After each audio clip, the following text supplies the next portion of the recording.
Hi guys, today I'm going to show you how to fix some DNS server problems.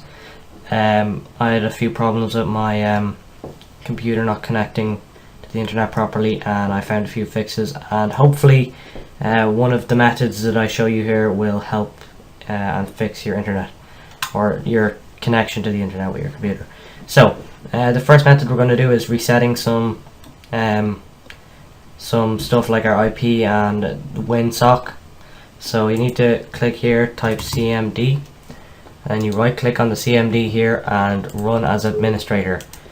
And you need to do that because it requires some permissions that you won't be able to do unless you have the administrator. So in here then you want to type netsh int IP reset c./reset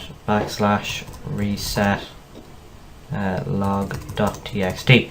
So netsh stands for network shell, int internal, IP internet protocol, and reset. So this basically resets your IP address. Then you press enter and it'll say resetting global, okay, resetting interface, okay, restart the computer to complete this action. So obviously you need to restart the computer for this to take effect, but don't restart your computer yet because there's another thing we're going to have to reset. So then next you want to type netsh winsock and reset. So this is net shell again. Winsock is a thing. For God's sake, you need to reset winsock as well. So when you press enter, it'll also say successfully reset the winsock catalog. Once you restart your computer, then that'll work as well. So the last thing we're going to do is flush DNS. So you need to type ipconfig, I said that wrong, ipconfig space /flush DNS, enter. So I successfully flushed the DNS resolver cache. So make sure when you're typing this in that you have like a backslash, the colon in the right place, and all the letters are lowercase. If you have the wrong kind of stuff like that, it'll just feck up. So yeah, if you get some error here, just make sure you typed everything in properly. So that's the first method done. Hopefully this should work after you restart your computer, but if this doesn't work, then try shutting down your computer and unplugging it, and unplugging your modem and router at the same time, and leave them both unplugged for like 5 minutes and plug them back in, and then hopefully it should work then.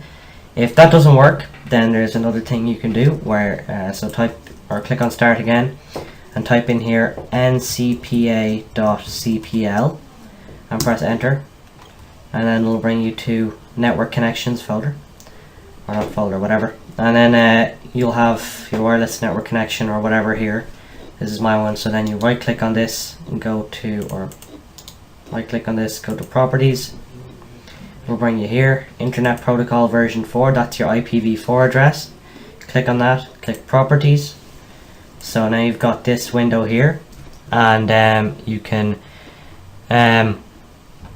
if you want to use the following IP address, you can click here and go to the CMD again and type ipconfig, and then you'll see default gateway here, IPv4 address here, and then you can just subnet mask there. You can just fill all that in. I don't need to do that because that wasn't a problem with my internet. Then also you have this should normally be clicked. So then you click this, use the following DNS server addresses. So I have some here that you can use. The first one is 208.67 space 222.222 for the preferred DNS server, and then for the alternate one it's 208.67 space 220.220. So that's the first one. Or there's one that Google has.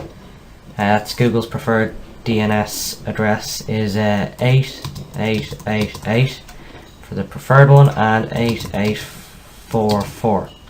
So yeah, I don't need to use them, but you could try that and click OK, and hopefully that will work for you.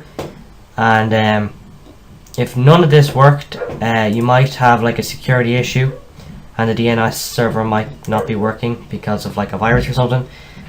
So you want to try disabling your firewalls and then check if it's fixed. And also you could, the disable the security software like McAfee or Norton or whatever. And you could also try starting your computer with in safe mode with networking, and if it works there, then it's probably a problem with Norton, so you can just uninstall Norton, and then when your internet works again, then you can reinstall it. So hopefully this helped. If you found this video helpful, please click the like button, and if this didn't work, then tell me in the comments what the problem is and I might know how to fix it. So thanks for watching, and goodbye.